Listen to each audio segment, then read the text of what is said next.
च रुद्राय च नमः शर्वाय च पशुपतये च नमो नीलग्रीवाय च शितिकण्ठाय च नमः प्रवर्तिने च युक्तकेशाय च नमः सहस्राक्षाय च शतधन्वने च नमो गिरिजाय च शिपिभिष्टाय च नमो मेधुष्टमाय च शुभरे च नमो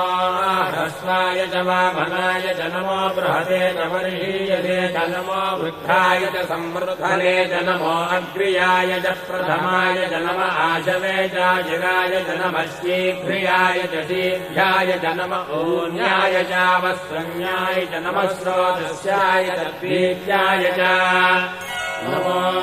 ज्येष्ठाय च कनिष्ठाय च नमः पूर्वजाय च परजाय च नमो मध्यमाय च वकल्भाय च नमो जघन्याय च बुद्धियाय च नमः श्रोभ्याय च प्रतिशल्याय च नमो याम्याय च क्षेम्याय च नमो उर्भज्याय च